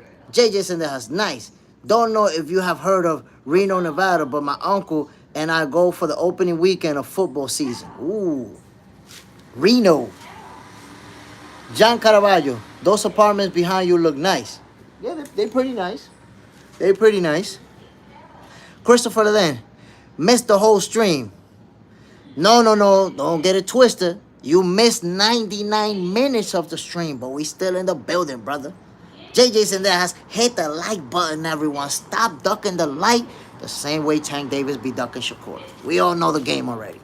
We all know how y'all be doing it. John Parham, JJ, yes, I know of Reno. My people. We're 1 month and 1 day away from Terence Crawford versus Canelo Alvarez. And all I'm going to say is this. The hate that we're seeing towards Terence Crawford, I know for a fact that people are not going to be able to accept his win. You see how it's a little bit of people who saying Crawford is going to win, and it's a lot of people who saying Canelo's going to win and is going to win by knockout? A lot of those people are going to shift into excuses. They're going to go from Canelo's going to knock him out to, I don't know, we already seen a lot of the excuses. These are, to me, these are the top 3 excuses that people already using for why Canelo's going to lose. The top 3 excuses for that people are using for why Canelo's going to lose. Number 3 reason why they saying Canelo's going to lose. If the fight is staged. They're already floating out the idea that the fight could be staged for Canelo to lose. Number 2 excuse they floating around for why Canelo's going to lose. Terence Crawford is on steroids. Crawford's never tested positive, never been involved or associated in any way, shape, or form. But there you go. They make it up out of thin air.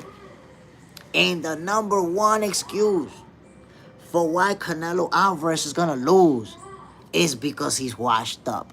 Now, I don't know. He's 2 years younger than Terence Crawford, but somehow he's washed up. So there you have it. There's already people that have these 3 excuses ready to go for after the fight. But those of you who are predicting that Canelo Alvarez is going to win, don't come with those excuses. Leave it to them. I know that the group of people who say Canelo's going to win, a lot of you are going to join the excuse bandwagon and pick one of these 3 that you're going to fight for. But at the end of the day, Terence Crawford is about to get one of the biggest wins in the history of boxing. There you have it. There you have it. Corey B, if anyone is on steroids, it's Canelo. I mean, he is the guy who tested positive before. He's the guy who served the suspension for steroids.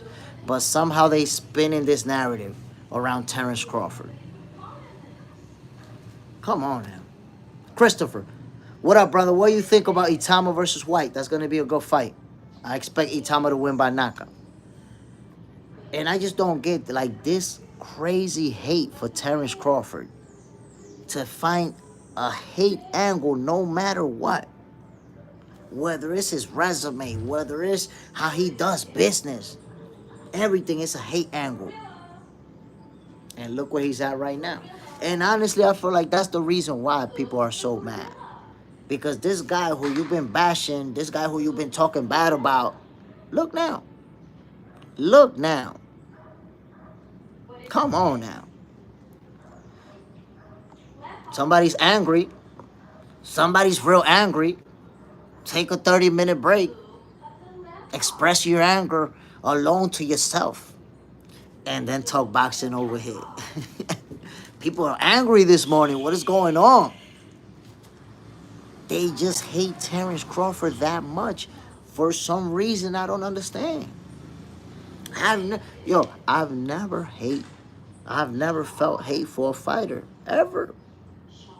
I love the sport of boxing, and I love what different fighters bring to the table. I love watching different styles. I love watching, guys box. I love guys banging it out. I love to see guys have, that type of chess match in the ring. I enjoy all of it. So I don't understand why guys pick this one great fighter to consistently hate on no matter what. I've seen entire boxing groups, Facebook groups, where it's like 90% of the people on there just post to bash Crawford. And I'm gonna tell you something. The steroid stuff, honestly, I blame the YouTubers, the boxing YouTubers, because they be the ones that be floating around anything to get some likes, to get some follows, to get some subscribers. They say anything. And then if you hate on a fighter, you want to believe it when they tell you this shit. Look at Fannin. Fannin was out there talking about Crawford doing steroids and pushing that narrative, pushing that narrative. Now he getting sued, goofy ass. But if you don't like Crawford, what you gonna do? You're gonna tune into Fannin. Ooh, look what Fannon's saying. Look, he said it. He said it. Crawford is on steroids. That's the difference between you, you guys. You gotta separate the difference between the people that's doing this shit and we in boxing and the people that's doing this shit that they ain't entertainment.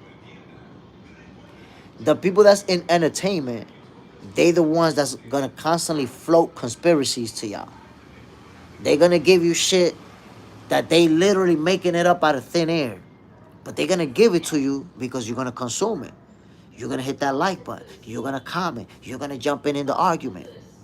And you don't understand that these people, they really entertain us. They entertaining you. They not telling you the truth. So don't take, when you hear a guy like Fannin or some other YouTuber talking about, yeah, Crawford is on steroids.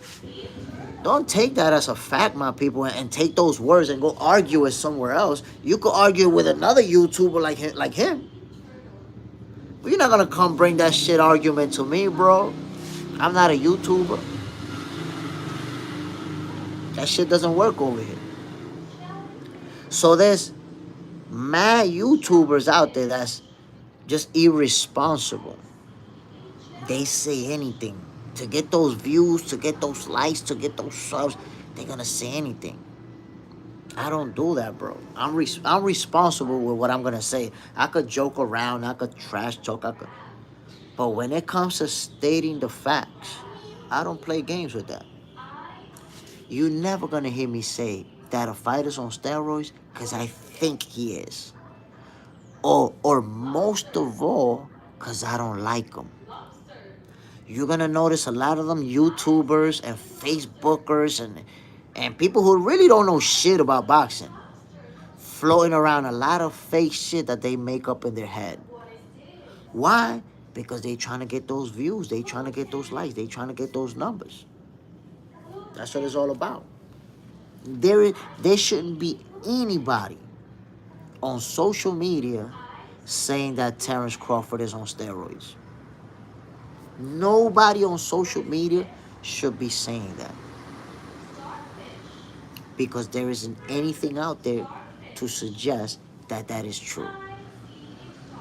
But you got these YouTubers, these Facebookers, these Instagrammers who really don't know shit about boxing, making these claims that they have zero evidence of just because they don't like Terence Crawford. Damn, that's how much hate you got for somebody? For an athlete who's undefeated, who's accomplished? You hate him that much that you're gonna make some shit up out of thin air about him?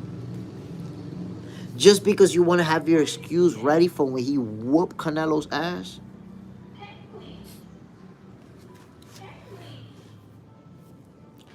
The hydro grind. A lot of YouTubers are talking with anger and hate.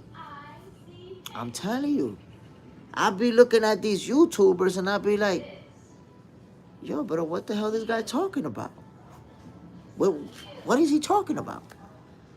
I'm looking at a title of a video talking about Terence Crawford on steroids. I'm like, damn, B, these people want these views so bad that they gonna bash somebody and lie about it and make stuff up? That bad? Yo, listen, I'm gonna tell you guys like this. If I have to lie to you, if I have to fabricate stories for me to get subscribers, or for me to get views, then I don't want no views and I don't want no subscribers. Keep the channel just like this. Keep me at 1,700 subscribers. Keep me right there. The people that I need to lie to so they can follow me, stay over there. Stay over there. Go watch Fannin and the other YouTubers and social media guys that's telling you what you want to hear. That's my take.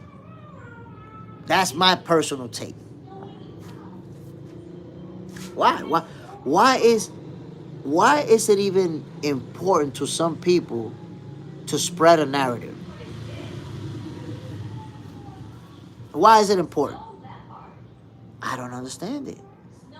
What's it with spreading a narrative? Why do you want to make a guy look so bad that you have to lie about it?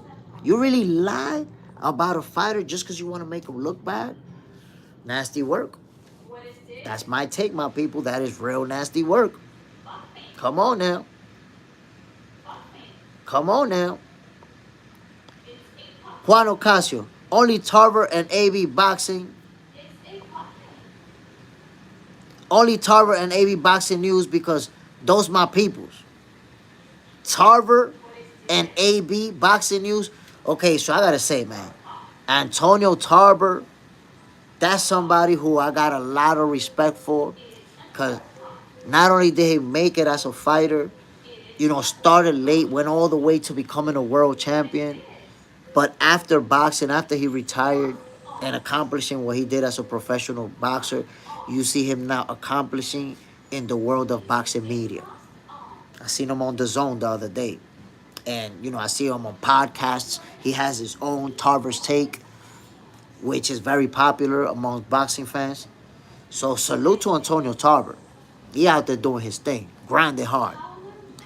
And AB, Adrian Broner, man. AB, I got a lot of love for AB, man. I just hate the fact that we didn't get the best version of him. I wish he would have gave us one more run. He says that he's going to, but I don't know, man. I'm not confident that he is until I see it playing out. Christopher Leden, I take a good conversation over the fame. Stay thorough, Jay Smith. I'm telling you, man. I'm not gonna sit here and start floating out all these crazy narratives to try to go viral when I know I don't really believe it. I don't really believe it. If anything, I'm gonna fight back against that shit. I'm gonna tell you, yo, those people full of shit. You want to be entertained by them, cool, but they full of shit. They looking for views and they looking for clicks and all that stuff. Hold on one second.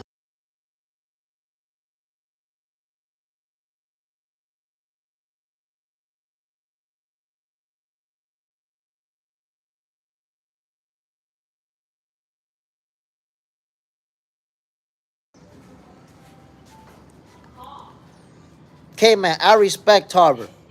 Love more Hinduism. AB was trash. Juan Ocasio. No, not Broner, haha. AB Boxing News is my boy's channel. Oh, okay. Christopher Leden, facts.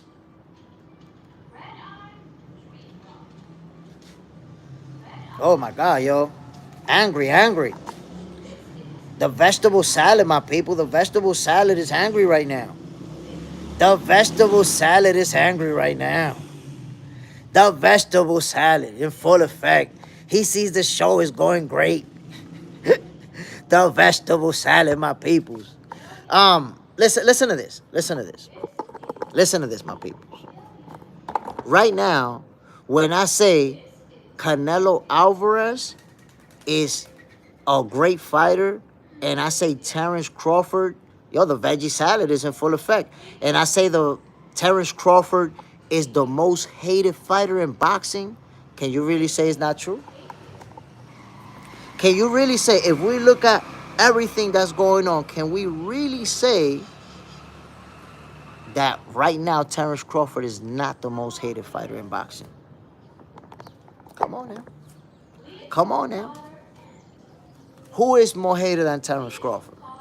When people spend...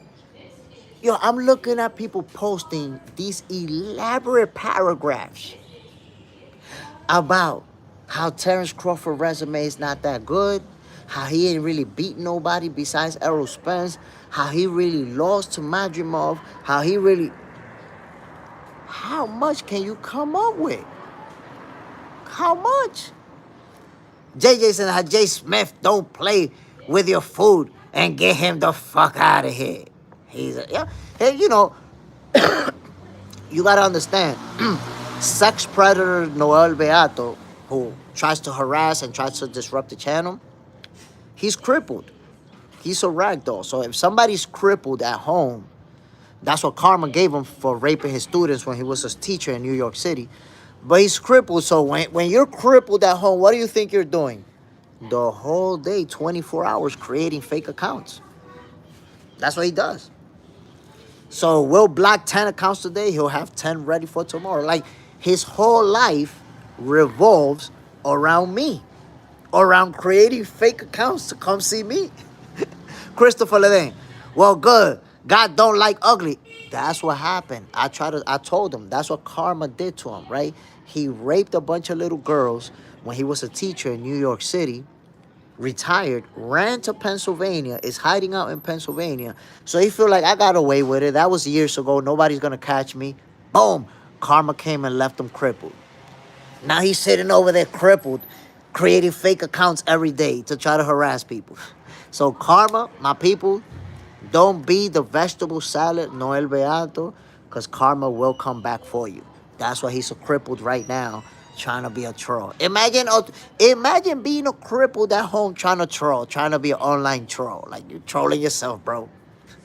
But again, my peoples, Terence Crawford is without a doubt right now the most hated fighter in boxing. How could you be that accomplished and have people hate you that much? The world will never know. Superman, that's nasty work. I'm telling you, karma will get you right here on earth. It will not let you go without it. So people think they get away with stuff, and then karma says, no, no, no. I'm sorry, buddy. You thought you was getting away with raping little girls? Well, guess what? Your thing is never going to work again. You're never going to satisfy a woman again. You're never going to walk on your own 2 feet. You're going to rely on other people for the rest of your life like a little rag doll. That's karma, my peoples. That's karma. Gary Deans, why not talk about Canelo and his eggs? His eggs? I don't know what eggs you're talking about. I think Canelo was beef. It wasn't egg, it was beef. JJ's in there. Jay Smith, you are famous. You have a personal stalker. You know, somebody hit me up the other day, and he was like, yo, Jay Smith, that's the first sign of fame. You headed towards fame because now you got a stalker. So that right there shows that you're on your way. The hydro grind, beating his meat all day long and creating fake accounts. Get a life, veggie salad. Nah, bro, he can't meet his beat all day long. It doesn't work. It doesn't work. He could maybe close his eyes and think of what it would be like to be his meat. Ain't gonna be no meat beating, bro. He cooked. Cooked. Christopher Levine, Crawford definitely earned his shot. And I'm excited for this fight. It can go away. Look, man. Terence Crawford has got so much hate that people are bothered by the fact that he's involved in the biggest fight in boxing. They hate it. This guy that you've been bashing his whole career, now he's part of the biggest fight in boxing. Superman, he's cooked. Can you be more cooked? Can you really be more cooked? Your shit don't work. You can't satisfy a woman, and you need a nurse to wipe your ass because you don't even got the strength to wipe your own ass. You don't get no more cooked than that, bro. You don't get no more cooked. Somebody like that, you gotta put him in a little straitjacket in a little padded room to make sure he don't want to check out. Love more Hinduism. Well, a child predator deserves no life. I mean, God takes care of business on his own. God has handled him, gave him his own karma. You know, it's not exactly a life when all you could do is sit at home like this, creating fake accounts all day. That's not exactly a life. My peoples, before I end this show, I want to remind you guys, this weekend, we have some great fights coming up. Remember, Moses Italma and Dylan White are going to headline a great night of boxing, my peoples. Don't miss out. Don't miss out. Italma is only 20 years old. This kid is going to be around for a very long time. Right before the main event, um, Nick Ball and Diaz are going to go at it. Two young, hungry, undefeated fighters. This is going to be a real good fight. Real good fight. Right before that, Raymond Ford versus Nova. Ray Savage. That guy Shakur told us is one of the best fighters in the world. Shakur never capped. You want to watch Ray Ford. Every time he step in the ring, we're going to get some excitement. So my peoples, this weekend, we got, a great card. Y'all know y'all boy Jay Smith is going to be calling it. We're going to do what we do. Let's enjoy it. Let's enjoy it. And I'm going to leave you guys with these last words before we all get the hell out of here. We got to go to work, have breakfast, do different things, go on with our day. I just want to say, my peoples, life is beautiful. Life is beautiful. To those of you who are always focusing on talking bad about Crawford and talking bad about fighters and bashing everybody, my people's life is beautiful. Don't hate. Enjoy. Enjoy the sweet signs. You don't need to always hate. Enjoy, my peoples. Y'all already know what it is. This is Boxing for Breakfast, where you get your healthy dosage of sweet science. Don't forget to hit the like button. I'm Jay Smith. I'm out of here, my peoples. I appreciate every one of you tuning in. Salute to the Green Ranger. Salute to John Parham. Salute to Superman. Salute to everybody. JJ Sendejas, Christopher Leden, and everybody else who tuned in. I appreciate each and every one of you, my peoples. I'm out of here, y'all. Peace. Papá, yo terminé. Ya terminaste. So let's go. Come on. Papá, mira,